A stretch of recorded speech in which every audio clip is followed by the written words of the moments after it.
Welcome to the Kill Count, where we tally up the kills in all our favorite horror movies. I'm James A. Janice, and today we're talking about Friday the 13th Part 2, released in 1981, just a year after the original. The first sequel in the series is the film that introduces Jason Voorhees as the killer, but don't get too excited just yet. He still hasn't found his hockey mask, so he stumbles around looking like a rejected Klansman most of the time. Seriously, look at that pillowcase. Dude looks straight out of that Jonah Hill scene in Django. As you can imagine, Jason's motivation is revenge for the death of his mother, whose motivation was revenge for the death of Jason, which sounds paradoxical, but fuck it, let's get down to the kills.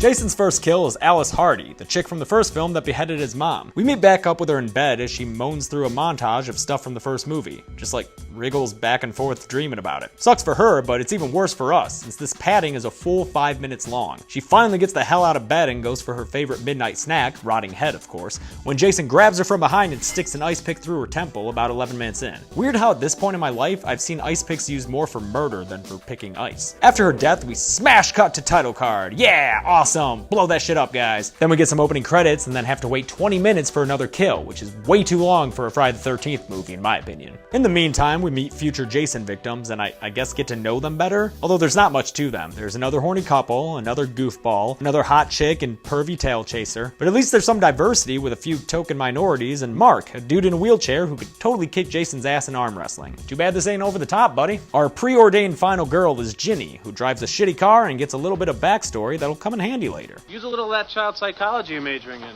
Remember that. She's assistant to and totally bang buddies with Paul, the camp manager. None of these delightful meatbags make for Jason's second kill though. That distinction goes to another character from the first film, Crazy Ralph. Remember the weird way he used to talk? You'll never come back again. Maybe he's gotten better.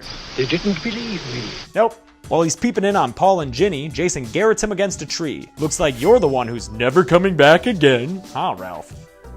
After sexy swim times and woodsy grab-ass, Officer Winslow becomes Jason's third victim nearly 45 minutes into the film. After bounding through the woods like so many majestic deer, he finds Jason's love shack, which is a little old place where you can get a hammer claw to the back of your head. Gotta love the guy's display of teeth here. He's already ready to be a skull.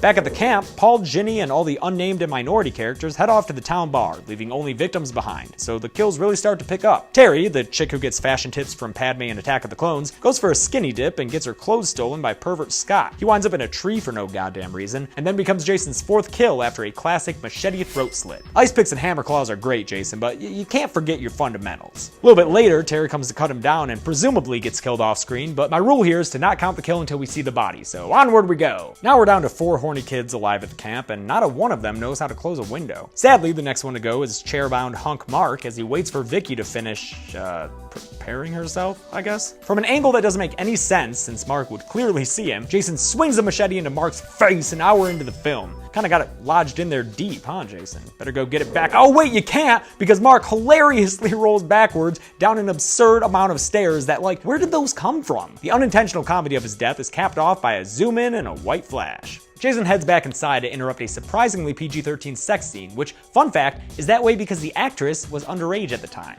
Ew. Anyway, he walks in and gets a 2-for-1, here on known as a twofer, when he impales Jeff and Sandra together through the bed with a spear in an homage to the film A Bay of Blood.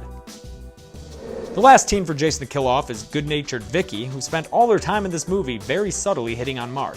Want to take me on? I only want your fingers. What do you want to play for? Position.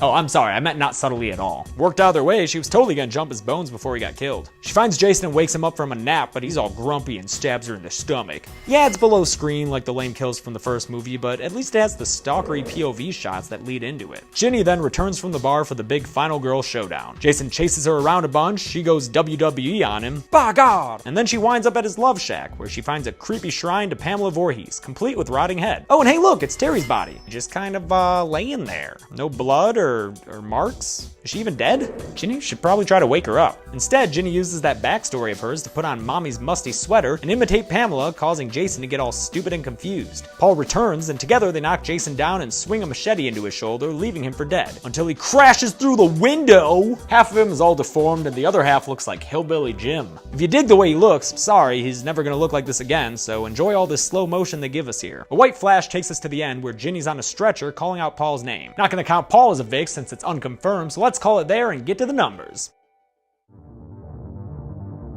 Jason kills 9 people in Friday the 13th Part 2, 5 guys and 4 girls. Same as his mama did, but since he doesn't die in the end of this one, the film's total kill count is only 9, the lowest of the series. And with its 87-minute runtime, that leaves 1 human death every 9.6 minutes. I'm gonna give the golden chainsaw kill to Mark. And I know y'all gonna say the double impalement deserves it in the comments, but it's actually pretty tame thanks to the MPAA's insistence. And going backwards down all those stairs it's just the bee's knees, guys. I love it. Lamest kill is definitely Terry, who's apparently scared to death by the cameraman. No visible wounds on her body in Jason's creepy little mama temple at the end. She's just like dead.